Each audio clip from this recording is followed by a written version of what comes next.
The Fearless Podcast, in a time of deceit, telling the truth is a revolutionary act.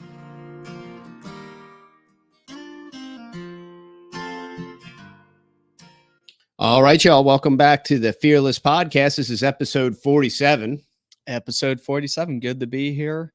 And we are in the most rainiest season I think we've ever experienced here in Texas. In a decade. And we've been here for literally a decade. And man, it is the rainiest, coolest spring we've ever been able to actually experience. And it is incredible. Incredible. Yeah, it's awesome. And anybody that has moved to Texas y'all are getting spoiled rotten right now because this is not natural. No, this is unnatural. Climate change. It's very good. And climate change is alive and well. it's changing. Yeah. Who would have thunk it?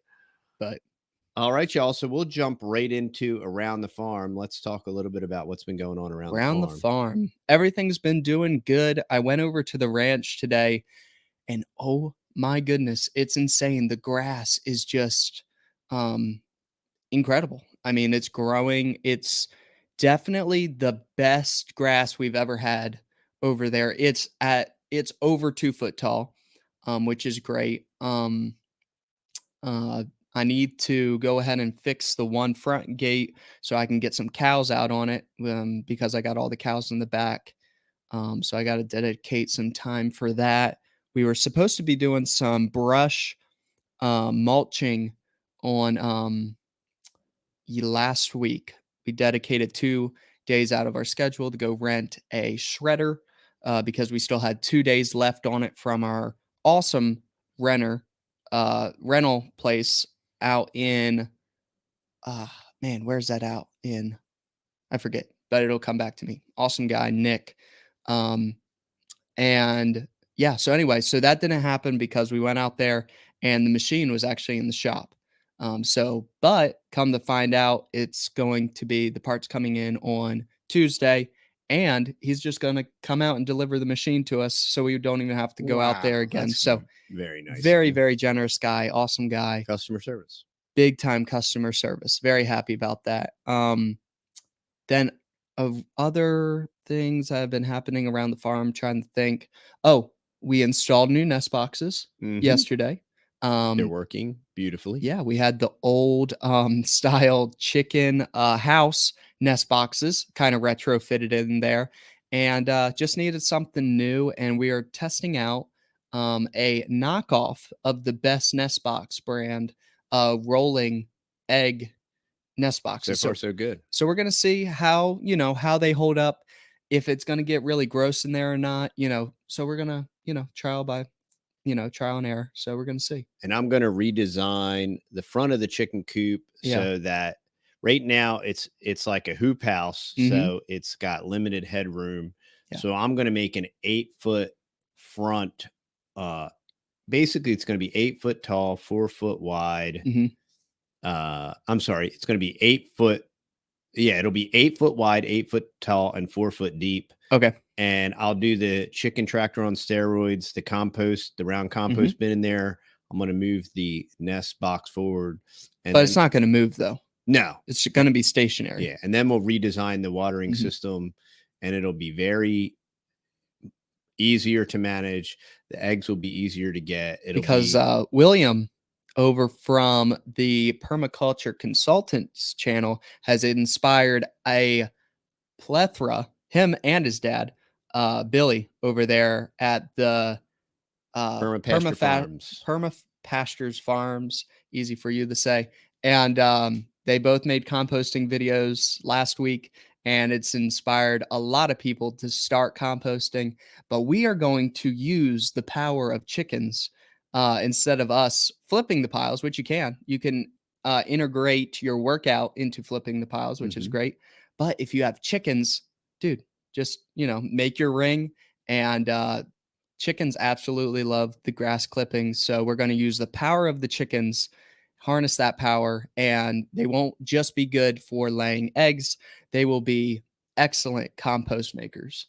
So very exciting news. Also, We are going to be redesigning our watering system for the chickens too. Right now, currently, awesome design, definitely homemade. But we have 100 gallons of water for the chickens to drink out of, and that's two We have a 50. lot of chickens, y'all. Yeah, we have two 50-gallon trash cans with nipplers in the side of them that they can peck and get the water out. And we've learned over, over a decade of homesteading, raising critters, especially chickens, that is the way to go. The way to go, period. If you don't have that many chickens, just do it in a 5-gallon bucket. Go onto Amazon. They're called chicken water nipples. And if you just type that up, you can find them in like a 25 pack. Get the 25 pack because some, over the years they'll break or something silly like that. They'll clog up. But I highly recommend that. And it's kind of we kind of took Farmer Brad's design and just scaled it to like, Texas size, like gigantic, so when we leave on vacation or out of town for like a week, they're like fine, set. They're set. But we're going to modify it and move the 2 containers. We're going to upgrade them to 55-gallon drums. We're going to move those outside, correct? Outside of the chicken coop. So they can't get on them. 2 are probably overkill. We'll probably just do one. Probably just do one. We're going to have one, and we're going to move it outside of the coop, have a PVC pipe fitting run from the tank into the coop, into a T. So then there'll be a big PVC pipe and put 2 caps on it and then drill the nipples into that so they can't perch on it, because they're perching on top of the water, on top of the trash cans, and they have lids on them and everything like that, but then they poop on them and then they kind of get nasty. So anyway, so we're going to try to make it a little bit nicer, a little bit of a facelift. Put a metal shed roof on it, and a gutter that'll catch rain, and we'll run that to the water. It's gonna be cool. Yeah, so we're gonna be taking a little bit of Marty Rainey inspiration too. We will probably video it, hopefully. And Marty Rainey is always trying to make a gutter system to feed into the chicken water. So a little bbit of inspiration from him there. But yeah, chicken coops getting a facelift. It's needed it for a little bit here. It's just one of those things, you just kind of build upon your knowledge as you learn it, and you just refine it, and make it nicer. And speaking of William, the permaculture consultant, we are teaming up. We're doing a homestead meetup this Saturday at Grumpy's Garden Club. Yeah. That's in Gladewater, Texas. You can go to grumpysgardenclub.com and get all the information. We'll be there probably from 10 to 12. And we've already had 5 to 10 people say that they're looking forward to it, that they're going to be there. It's going to be awesome. So that's going to be awesome. That's one of our meetups this month. Yeah. Another meetup this month should be at the Exit and Build Land Summit 4. You can see the links down below. That is the weekend of the May 17th. And so all types of cool people are going to be there. We'll probably be there Friday and Saturday. Joel Salatin's going to be there. Mike Adams is going to be there. JP Sears, JP Spears, Derek Bros, a lot of Jack Spearco, Nicole Sauce. There's going to be lots of cool people there. Information there. And so we're looking forward to that. It looks Us chickens are going to be there. So there you go.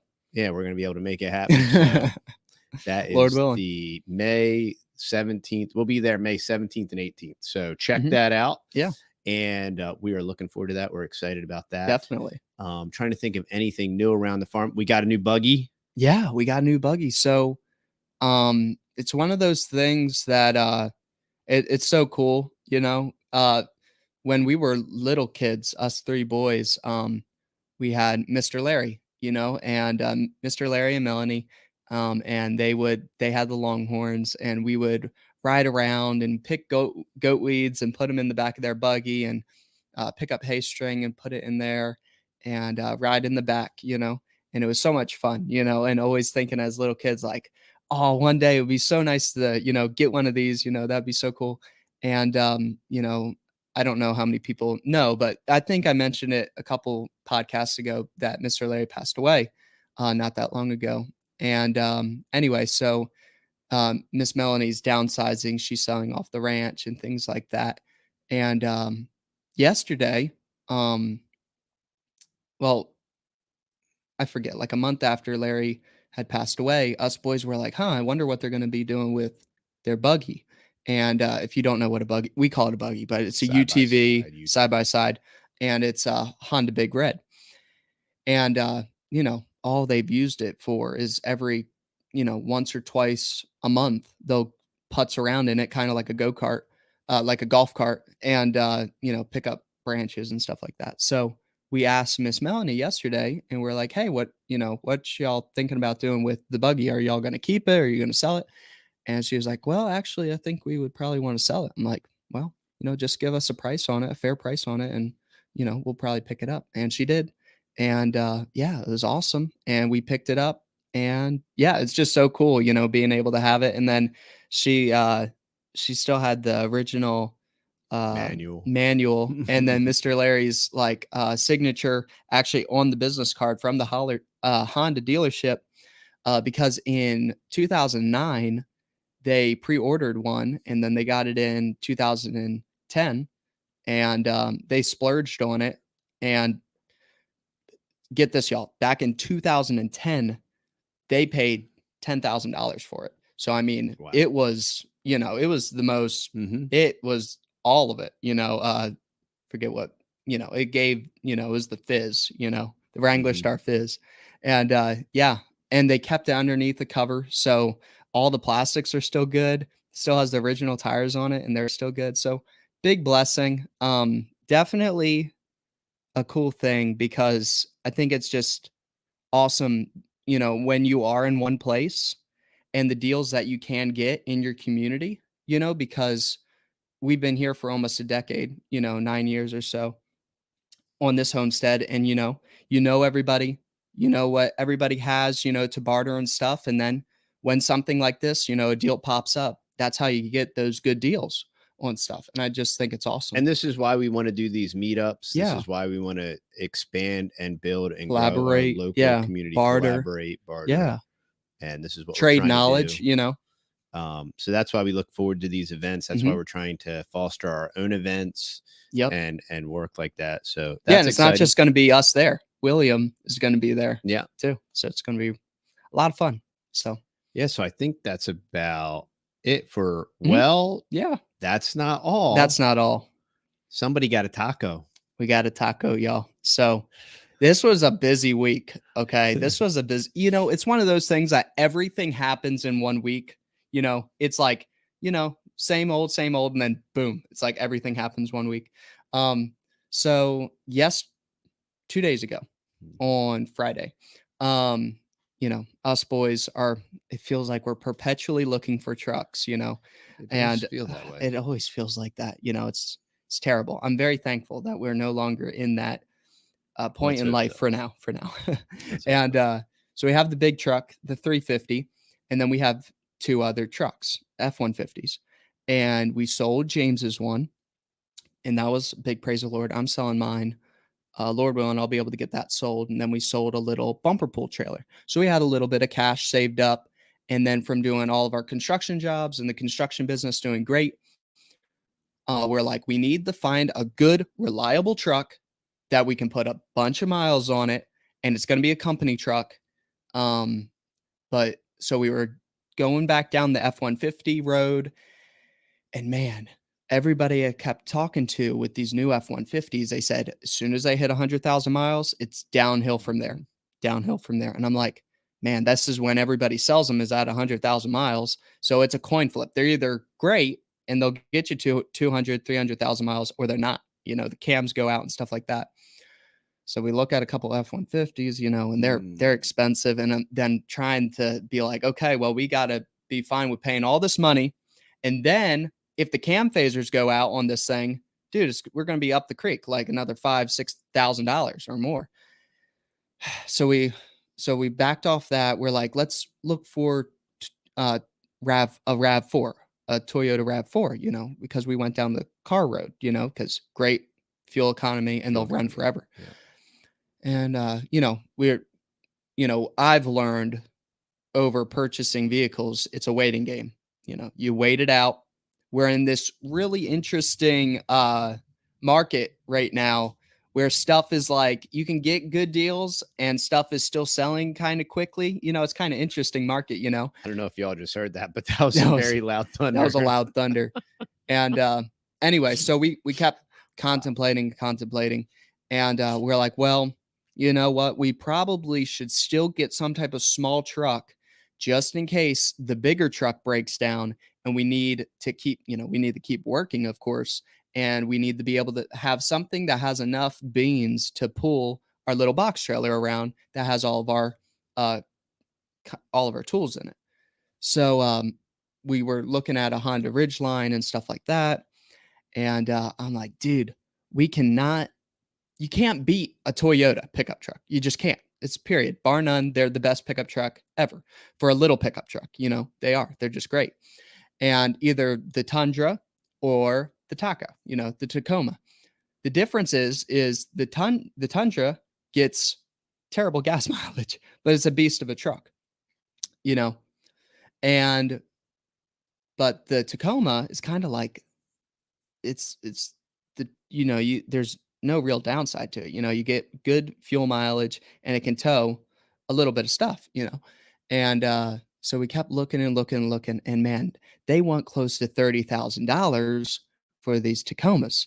And, you know, I get it. They will last forever, but used $30,000. And normally if you did find one for less than $30,000, it had 200,000+ miles on it.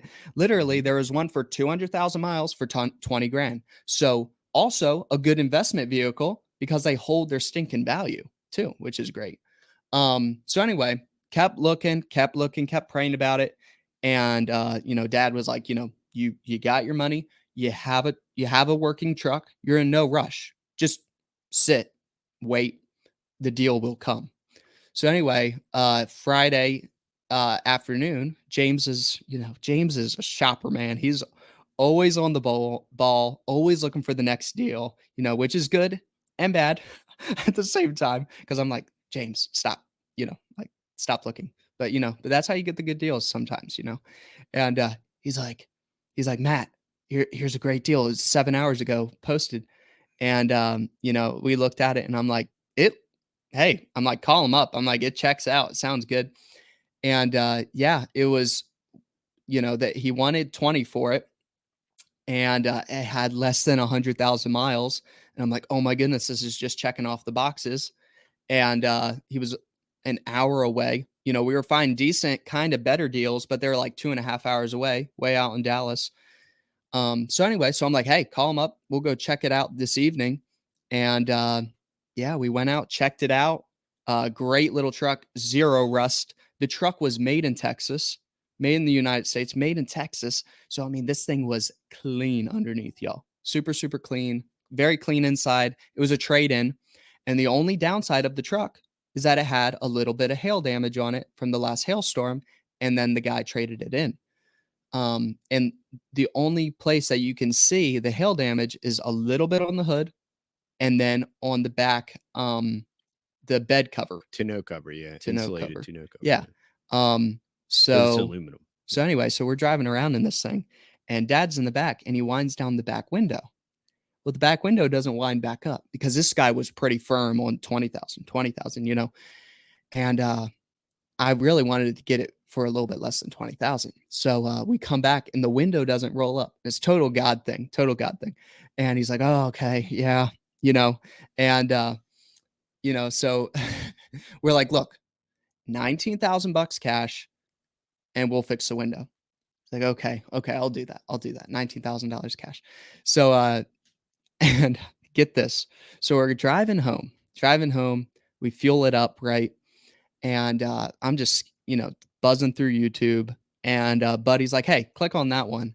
And I'm like, that's a Nissan video. Why would this is a Toyota? Why would we want a Nissan video? But he's like, just watch it. Yeah. So we watch it and he's like, oh yeah. He's like, yeah, this happens all the time with my old square body Nissans, he's like, I've owned 4 of them. He's like, just hold up on the window button, hold up on it like you're going to wind it up, and then slam the door. And he's like, if it's out of alignment, that'll normally knock it back in the track. Well, buddy does it. He slams the door like 3 times, and on the third one, it went, and it went right up. And we're like, oh my goodness, that was like totally a God thing. Saved like $1,000. So, and we saved $1,000, and I was just like, that's awesome. That's super cool. And always great when, those things happen. And then I had my Ford mechanic buddy, Spencer, come out and check it. And he just affirmed that it was totally a God thing and that it was a great deal because he checked the codes. It had no codes, no history of it ever having codes. And he's like, well, there you go. He's like, it's a great truck, Yeah, and then we were able to go online today and buy a factory painted hood with the factory color delivered for about $700. About $700. So that'll, relatively speaking, eliminate all the cosmetic. Yeah, so we saved $1,000, and then we were able to just buy a hood for it, which is great because that's the only part that you can really see the hail damage unless you're looking at the bed, So just a big praise the Lord, and that was cool. Really, really awesome. So it's now you have another truck.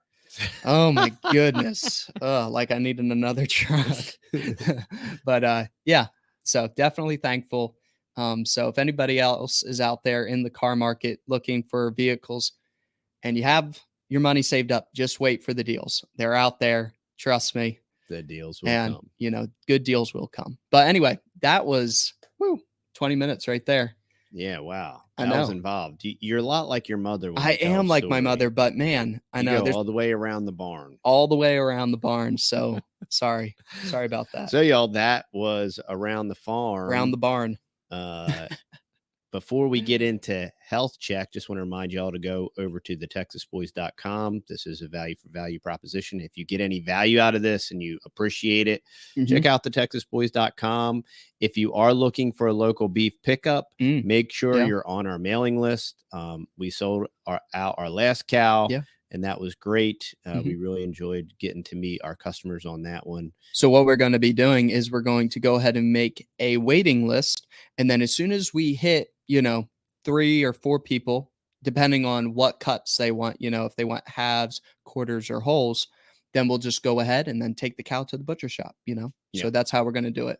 Yeah. And that'll be more seamless. It should make the whole process turn around quicker.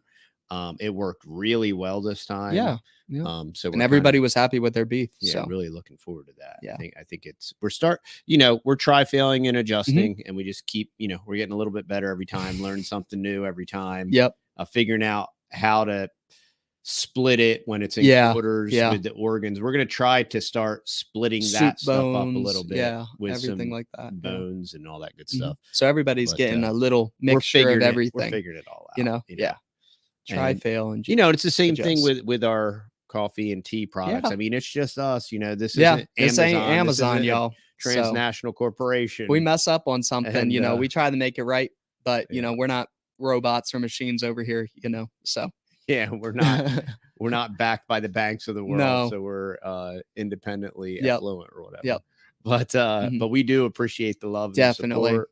We love our customers. Looking forward to meeting y'all at Grumpy's this weekend or at the Exit and Build Land Summit. So let's get right into health check. What's your health check? Health check, doing great. Hand is doing your puncture wound much better. Also, I got in my wrist straps. Absolutely been loving them. My wrist has pretty much fully healed from my last little tweak that I had with it a couple weeks ago. Definitely setting some more personal bests with bench, and then with even with curls. I've gotten up to 125 pounds still on the bar and Olympic bar, and then doing that 10 reps.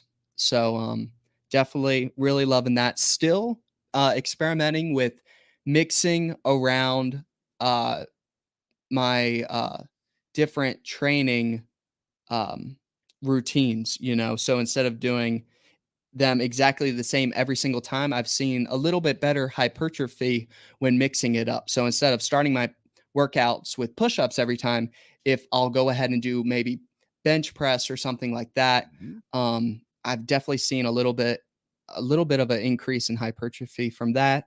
But then also, this was really cool. I was able to get my 50-pound, dumbbell in each hand. I was able to get that up to from 15 to 20 now for a rep. So that's really great. cool. And I was able to do that for 3 sets. So that's really safely cool. with your shoulder. Yeah. And it's just the biggest blessing ever that I had the second surgery, because prior to that, it would clunk around. Yeah, your shoulder's stable. And it's stable as a rock now. It's biggest blessing. Yeah. So but yeah, other than that, still doing bumped up my weighted shrugs to 100, and I'm doing 150 reps. But I need to get heavier weights too. But yeah, I've been doing that. I'm gonna get a weight sled from Vivor. Yeah. Probably gonna get that this week. Yeah. I'm gonna start doing more lower body stuff just to I thought I was getting inflammation, but what I was doing is this is your health check now. I started regressing with my shoulder, and I couldn't quite figure out why, because I was eating super clean, eating like ribeyes and sirloins like once or twice a day. And I'm like, living like a king. Yeah. I'm like, I don't understand. I'm eating this premium food and I feel really great, but I just got all this aches and pains coming back. And, when you have this type of degenerative thing that you've dealt with for 7 years, it kind of gives you flashbacks and whatnot. And so what I started doing is I was like, well, I should start with my hanging exercises. I should start timing them.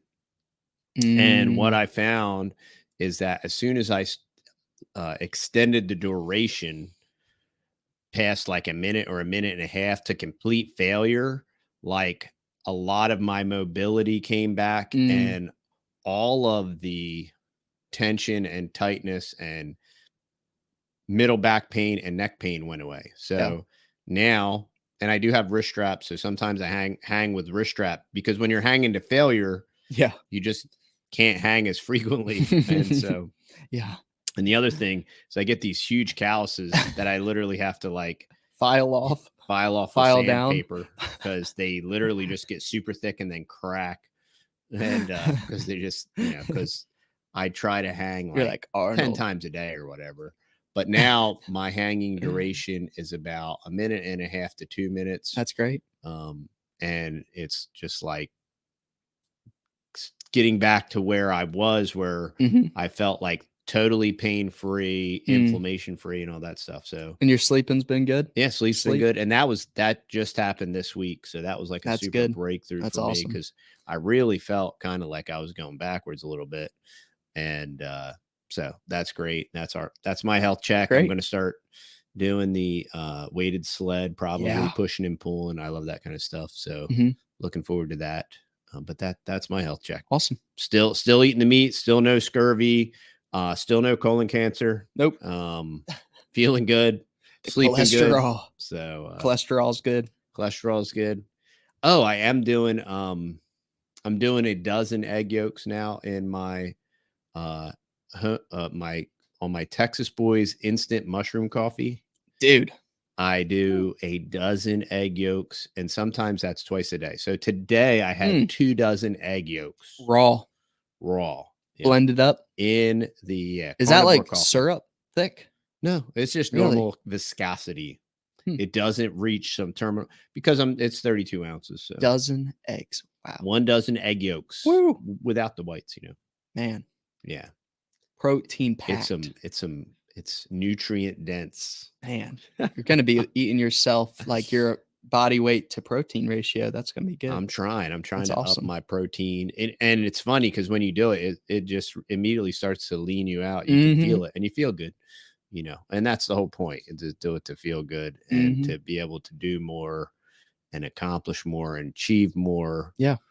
And so, from going from literally bedridden to this is like incredible. Yeah, it's miraculous. And I thank God, you know, God's Yep. good. And I'm very thankful that he had mercy upon me.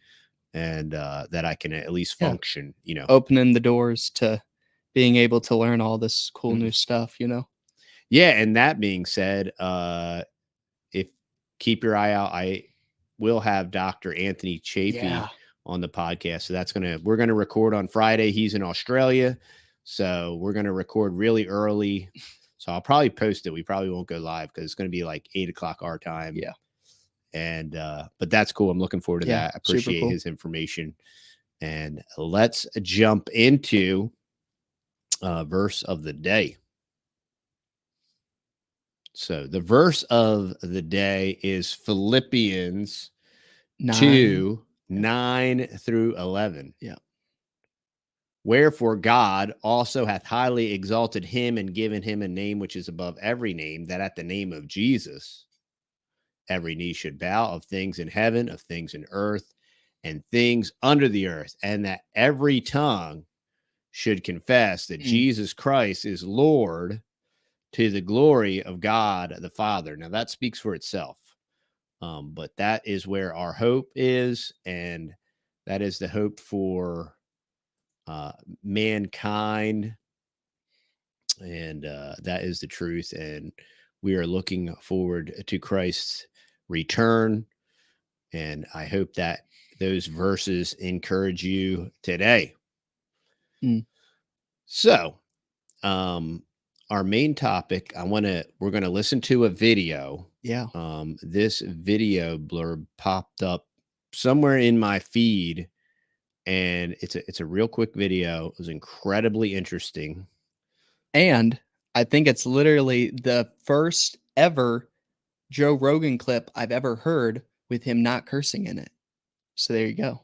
Oh, and there's that, which is one of the only reasons why I selected it. Because if there was cursing, we would not be listening to it right now. Yeah, I don't. So I appreciate that. Promote Joe Rogan or anything, but I thought this was excellent. No, this is very interesting. I thought this would be a really good topic to discuss. Yeah, and Joe Rogan and Tucker Carlson. Old Tucker. Yeah. So this is like 3.5 minutes. Well, like almost 4 minutes. We're going to let it play through. Yep. Not interrupted. And then we're going to talk about this. If evolution is real, and if there is this constant, I don't know, but it's visible. Like you can measure it in certain animals. You can measure adaptation. Yeah. But there's no evidence that in fact, I think we've kind of given up on the idea of evolution. The theory of evolution as articulated by Darwin is like kind of not true. Right? In what sense?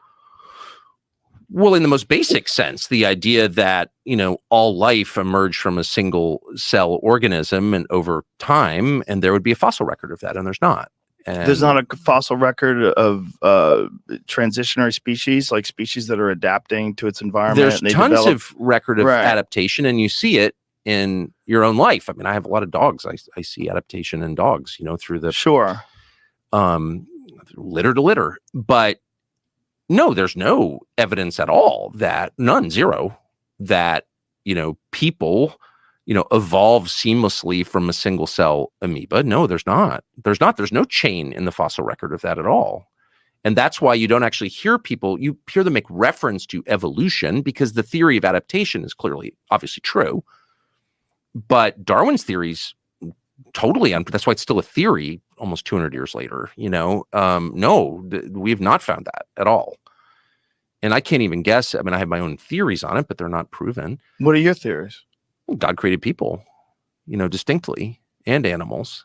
I mean, I think what every person on Earth thought until the mid-19th century, actually. Right, but it's not a new idea. They didn't have computers. They didn't have a general understanding that we have today of the process. Do you think we understand more now? Yes. Really? You don't think that we understand more today? We understand way less. We understand so little that we're actually sitting here allowing like a bunch of greedy, stupid, childless software engineers in Northern California to like flirt with the extinction of mankind.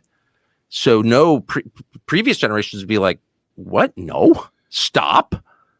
And we're not doing that because but they wouldn't have done that even with the nuclear bomb. I mean, obviously the Manhattan Project was done in secrecy, but they wouldn't have stopped it because the imperative of getting this weapon before Hitler got the weapon was what it well, was. Hitler on was kind everyone's of mind. done by then.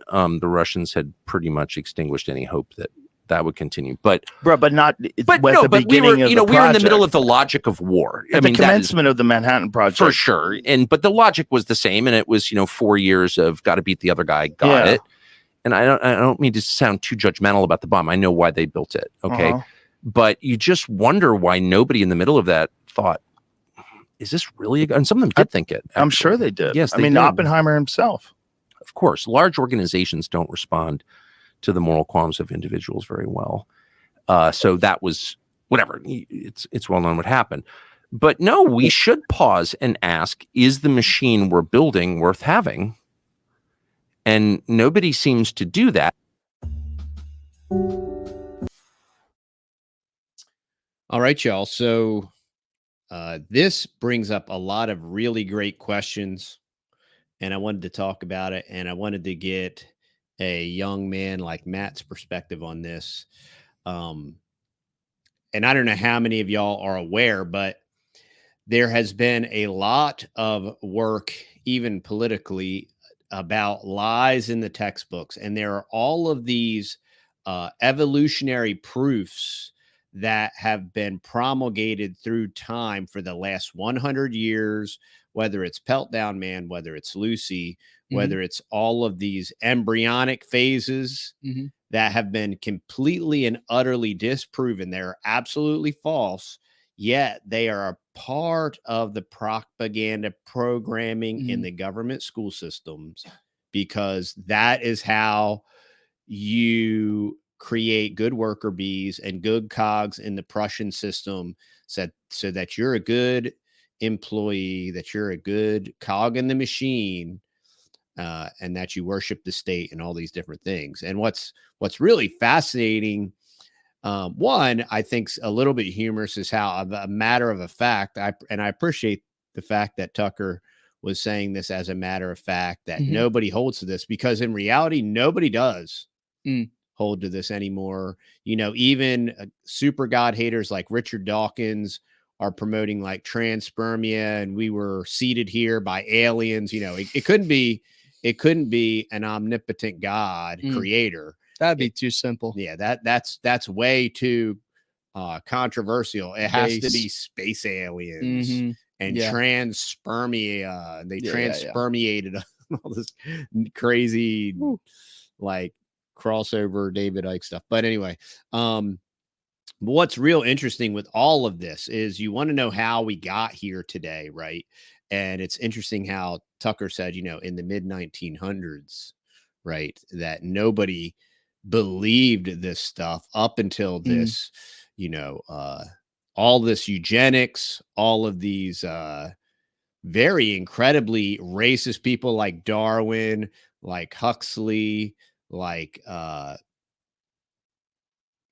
usual white suspects that created all of this critical theory. The Frankfurt School, they created critical theory, critical race theory, the critical text theory, all old white guys, all of this transitional species, And so you want to know why we have transitional and trans testicle people today, is because it's predicated upon all this higher evolution, And another thing that is debunking evolution is just the natural depravity of man. And as man races towards its own extinction, a great falling away. Man. Yeah, a great extinction event that they're going to extinct themselves by their own stupidity and by their own hatred of themselves. Like, like all these white people that hate being white, and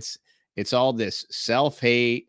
And then for the sake of this supposed climate change thing, we're going to like deep six everything, sacrifice ourselves to the climate change gods, sacrifice ourselves on the altar of climate change, and and use our white guilt and all these different and I'm all for like not burning plastic and stuff like that in my backyard, but like all the rest of this crap, about like the whole Mother Gaia stuff, man, people worship that stuff. Yeah. And it's crazy. Yeah, and it's by design, and it is a religion, and this is all incredibly religious, and all this Malthusian, these Fabian socialists, these Malthusian people haters that want to reduce. They've been wanting to reduce the population, and it's the Ouroboros. I mean, and it's all been snake's eugenicist. Gonna come back and eat its own tail, y'all, and that you can see it literally doing it in real time, And then Tucker just like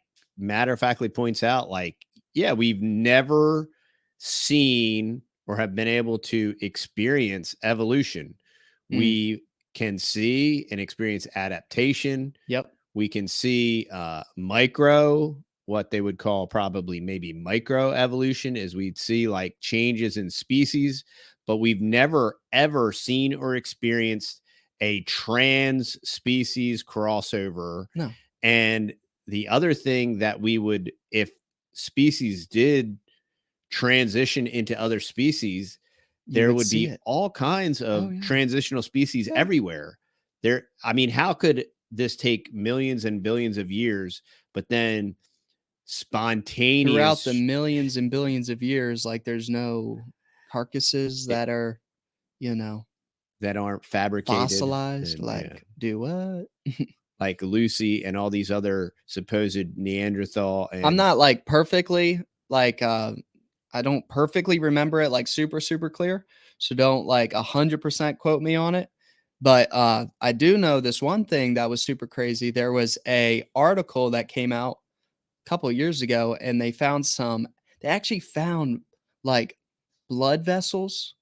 I don't know if they were still alive or whatever with the dinosaur bones. And I'm like, well, if they are millions or billions of years old, people were saying, well, these blood vessels couldn't still be alive or like still there or whatever. Yeah, they were frozen. Yeah. And they were cryo. And it was incredible. And they were still viable. And I'm like, they found lots of stuff. I know. And I'm like, and you're going to try to tell me that this earth is like millions or billions of years old. And I'm like, I just don't see that. Well, they found human prints with dinosaur tracks, and like, heck, the human eyeball, as intelligent as we think we are as human beings, and that we're getting, bigger, brighter, faster, it's actually the direct opposite of that. They still don't know how in the world the eyeball works.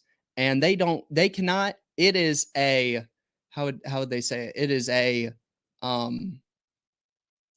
it's impossible for evolution for your eyeball to evolve. Like it's Darwin said that in his book too. Yeah. Yeah. It's just, and but we just accept it on faith. If we're going to be good statists and we're going to worship the state, I think a lot of these scientists, there's been many articles of the deeper that they do look into certain things, the more and more it points straight back to God, being the creator, even like the eclipse and different things like that, just everything points back to him. It has to be intelligently designed for a purpose. Perfect. Yeah. And the more and more they keep trying to make this mathematical equation that, this chance of the Big Bang and stuff like that happening, more and more zeros keep having to be added to the end of it, of that number, of the possibility of it even happening, the deeper we do dig into certain things that are created, on this planet. And it's just, it's so simple just to believe that there was a creator that created all of this. That's just so simple. And it is crazy that there are people that just want to deny God and that there was a creator of this whole entire universe and that it was all created to glorify him. Yeah. And it's just, there's God haters out there, Yeah. And what's bigger than that in a sense is that all of this God hating propaganda has been printed and foisted on us by our government in this federal government education system, all this McGruff and Houghton Mifflin, and they're just reprinting lie after lie in these ultra expensive propaganda books that are just completely false. They're objectively false, and they are to turn their civilization into good state worshiping statists that deny God and need all of their help and all of their advancement and all their help from their state. And that's how the state becomes God. And this is the communist manifesto. This is the communist ideal that has created the communist dystopia that we now live in. Atheists. Predicated on a total and complete lie. So if that is the case, and if that is true, and our government education or propaganda programming system has went to these great lengths to propagate this lie, which now as people continue to look and study are like, wait a minute, this is absolutely not true. But but we got it. I went to government schools, and my biology teacher, she was like, oh, I have to teach this stuff, but I don't believe it, which was a complete half truth, because she didn't, she was a professing Christian, but she was all on board with her evolution and all this stuff. And, and it's really sad. And how many Christians that want to operate inside the state apparatus, and they're willing to sell their soul for the sake of their stupid teaching job. All these Christians that supposedly work in government schools, right? Their principals and their public school teachers, how that doesn't destroy your soul.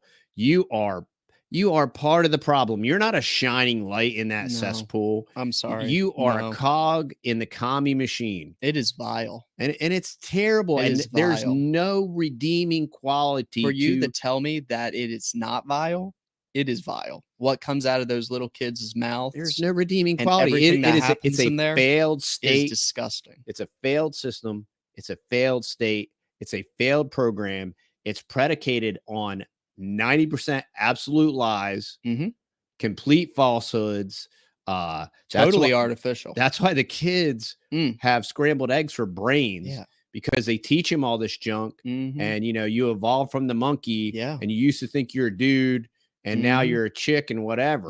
And this is how. And if you're white, you should feel bad and want to kill yourself because because you're a colonizer. The impetus of everything that is wrong with everything in society is because of you, even your color. You've just been trying to mind your own business and like grow blueberries and whatever.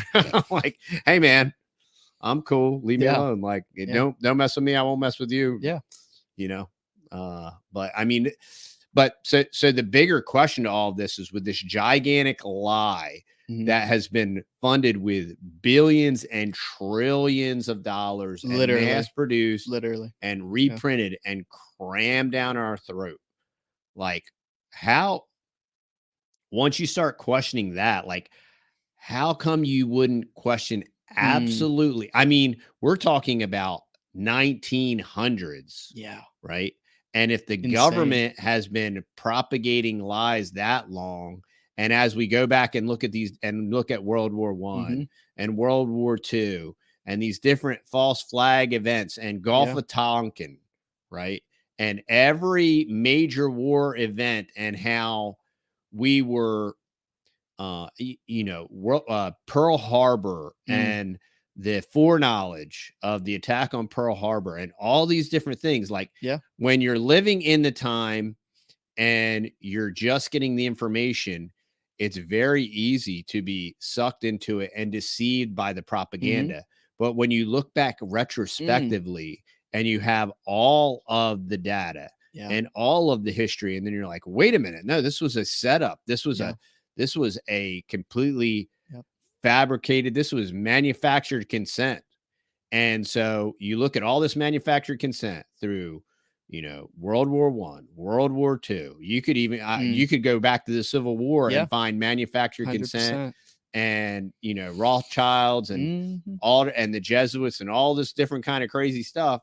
And then, so you go forward in time, World War I, World War II, Korean War, Vietnam War, War, Afghanistan, Iraq, Iran, and now Ukraine and Israel. How are any of these wars any different than all those wars? They're all bankers' wars. They're all completely unjustified. They are all an abomination to God. And it's just death, destruction, mayhem, just the collateral damage of innocent people. And what's really interesting is, they even brought up the nuclear bomb. Yeah.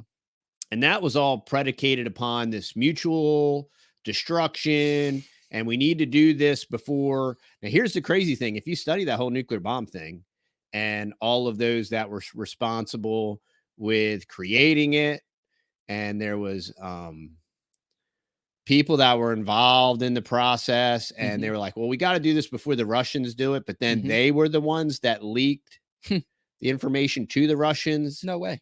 And now magically we've had this supposed ally in the Middle East that has nuclear weapons, and they were the only one until Iran had got nuclear capabilities to have nuclear weapons in the Middle East. And they were also the ones that were largely responsible for creating the technology and all these different things. So there's just this enormous amount of conflicting information, and we can't continue to be blind and just act like, even Joe and Tucker are like, oh, I understand why they were, I understand why they did it. No, we can't. We can't continue to justify that, because there's all kind of guys, and they'll always go back to this whole nuke thing, right? Like who's the AI guy that's almost like a robot? Lex Friedman, right?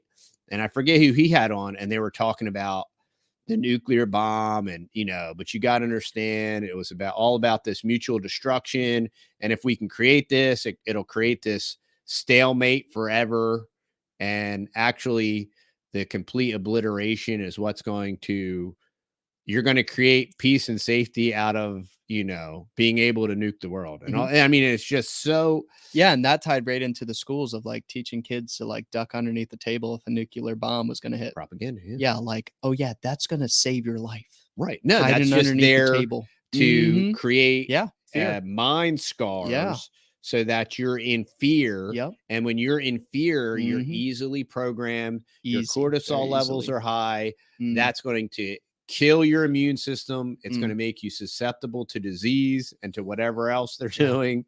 And it's going to put you in a traumatized state so that you have what's that? And this might sound like crazy to certain people, but that's how wicked the devil is. And that's how smart he is, that like everything that's been taking place here on earth, that's how he's the prince and the power. Yeah, that's what's happening. Yeah, and he's not bound, unfortunately. No, sadly not. But he literally has his fingers in everything, and especially when it comes to all the government stuff, he is in it. Like, the Prince of Tyre, man. He's the guy, dude. He's been the guy. And like, there's people, that they'll start connecting the dots, and they're like, man, wonder who's the mastermind behind this whole entire thing. Wonder who's the guy up at the top of the pyramid, that's on our dollar bill. Yeah, he used to have a seat in Pergamos, And so he's very familiar with the territory, with the inner workings. He's had thousands of years to perfect this. Okay. Yeah. So and it's the same beat, terrible Hollywood story over and over again. And it's just, it's completely unbelievable. And yet people continue to fall for it. And you see it in the Bible. Just repeat, all the time. Repeat.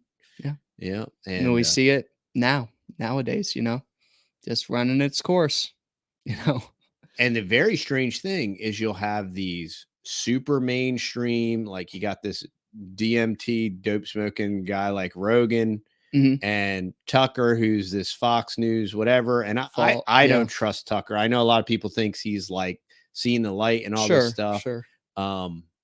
He does say certain, some when things. He says something that's good and right, Awesome. I can say, thank you. That's great. Thank you for saying that. He's a really smart guy. And some of the stuff he says, I'm like, I think he's way too smart for that. But I'm not that smart of a guy. So, I mean, and that's the weird thing, that like the people that make all the excuses for Trump, like, yo, man, that guy's way smarter than I am. And I can connect these dots very easily. And like, I work a full-time job. I make really, really, really good money, and I'm thankful for that. I got 6 kids. Yeah. I got a wife. We're happily married. We live on a farm. We try to raise our own food. We have animals. Yeah. We do fun stuff, right? And how do I have time? You know, I go to church. How weren't you I study tricked and pray when I read my Bible? Like, where do I get happened? all this extra time to figure out all of this blatant, you know, conspiratorial, realistic stuff that I'm like, how do I have time to figure this out? But these people in these upper echelons of power that should have vast resources to endless data, literally endless people, right? Oh, he was tricked, you know. Yeah, how could I mean that's so silly, obscene and absurd, sadly. and that is so retarded. I mean, it's that's retarded. That's the best word. Like the fact that you would, you know, all the excuse making in the political circus is like a gigantic joke, and it's clown world. Yeah, and it's over and over again. They do it just to, you know, shake their fist at God and then at us too. Yeah, be like, haha. Yeah, they do it to y'all are a mock bunch us. of idiots. Yeah, yeah. Yeah, and then it's just like the whole thing is like, oh well, they're like politicians are just stupid and they're buffoons, you know, and they're just useful idiots and all. No, they're not. No, they didn't get to their positions of power by being dumb. I mean, a couple did. There's a handful that you could point to. Maybe Ocasio-Cortez and maybe they got Camel Face, and there's a couple. Okay, soulless. But before Joe Biden started pooping himself in a diaper, he was a pretty smart guy. Okay. And God has taken his faculties, and you know, God promises to do that kind of stuff. And I pray imprecatory prayers for those people that God would break their teeth in their mouth and you know, break their jaw and all that good stuff, because you know that's what David did, and you know, and that's what the Bible commands you to do. And you know, they're raping the planet, they're mocking God, and they're doing all these things, and they will suffer the consequences of that. Yeah, one day.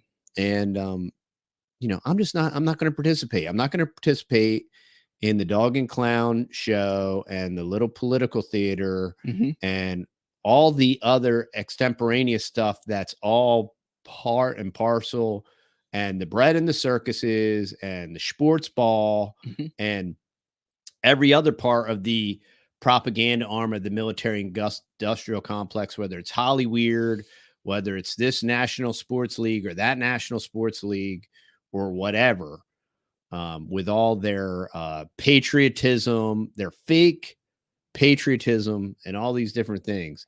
It is just propaganda to fake you out. It's just like in God we trust on the money. It's just like and the on the pledge, cop cars and stuff. Yeah, it's just like the Pledge of Allegiance that was written by a socialist, and then they inserted one nation under God to play out the Christians, and then you'll still have Christians that are like, "All right, a Pledge of Allegiance" and all this stuff, and I'm like, "Dude, that was written by a socialist, man." Yeah, and they put that same thing with the money and stamping "In God We Trust" on the money. Has nothing to do, has everything to do with the God of this world. Has nothing to do with the God of the Bible. And you know, and hey, we're in this world, we're not of it, and we need to function. And if we could figure out a way to completely avoid and sidestep the entire fiat system, there you go. Sign me up. I'm all about it. Let her rip. Let's go. I would love to be completely and exclusively outside that system. And I know there's a lot of guys that talk about it. I've seen single people that don't have any kids that can do it. Sure. Okay. I haven't seen any practical families of any scale that can do it. Yeah. And if somebody could show me a practical, scalable thing where a family could do that, I would absolutely be, because I know we'll get comments about you can do this or you can do that. Sure. I've never seen anyone do it to scale that's trying to raise a family and do all the stuff we do. I mean, because like, for example, okay, Bitcoin's supposed to be off the whatever and blah, blah, blah, but there are only a small handful of entities that even accept and trade and do all that stuff. And so you're still going to have to jump in and out of fiat to transact on certain levels. And that doesn't mean you don't try, but, you know, I don't want to go. That's a totally I definitely different, don't think our solution is going more digital. I think because we have even less power in that. I think, you know, we want to decentralize it even more, like beyond more than the dollar bill, you know, back to gold and silver. If we can only make gold and silver more convenient to trade and barter, you know, but, you know, because this is the amazing thing that we still have a little remnants barely with cash is that, oh, you have a trailer? Oh, I want your trailer. You know, here's some cash, instead of being like, oh, I got Bitcoin. Do you got a wallet? And then we're going to trade these, you know, these numbers that are out in the universe. And okay, you got your $100 of the Bitcoin over there. Hopefully nothing crashes next week or whatever, you know, something that's actually tangible, physical, you know, even like we've been doing of lately, is investing this money that is rapidly depreciating in value into physical things like a truck, like a UTV, like, you know, land, you know, different things like that, in animals. So, and what is that? That's localizing the fiat into a localized, tangible. And that's why we have these meetups. That's why we want to meet people. Absolutely. That's why we want to network. It's parallel. It's parallel economy, parallel community. Yep. When you can barter, if I have eggs and you have something else and I need that, and you need eggs, now your monicum of exchange is whatever this whatever value you want to exchange for, and it's completely autonomous. And you know, that's what we're trying to achieve by growing our community. So if y'all are in the Gladewater area on Saturday, May 4th from 10 to 12 at Grumpy's Garden Club, or you can click the link down below for the Exit and Build Land Summit. If you are in Bastrop, Texas on May 17th and 18th, check us out. We're going to be at the Exit and Build Land Summit. It's worth the drive, even if you're decently far. There's people from all around the United States that travel there. Yeah, all over. It's all over the place. We met a lot of great people last time. A lot of great people. And it was a lot of fun. And it's a beautiful venue. Very nice. And we're looking forward to it again. Definitely. And hey, we love and appreciate y'all. And any closing thoughts or words, Matt? Yeah, just definitely not to get discouraged and just focus on yourself. And the only thing that, you know, you can control is yourself, you know, and what you do every day. And, you know, when you're starting to feel sad or depressed or something, you know, pray to the Lord, read the Bible. You know, that's what I do. Audiobook on the Bible, read the Bible. You know, that is our blueprints for our life, you know, to go by, to follow is the Bible, you know, and Jesus is the closest friend that you will ever have, you know. So also, if you're feeling depressed, you know, pray to him. He wants to hear from you. So the more you pray to him, you know, the more feedback he'll give you, and all types of awesome stuff. You know, growing closer to the Lord is always there's no downside to it. There's no downside. And that's great. There's a little bit of something for the end of the podcast. Words to live by. Yep. From a wise man beyond his years. Trying, figuring it out. All right, y'all. One last thing. All right. Stay fearless, my friends.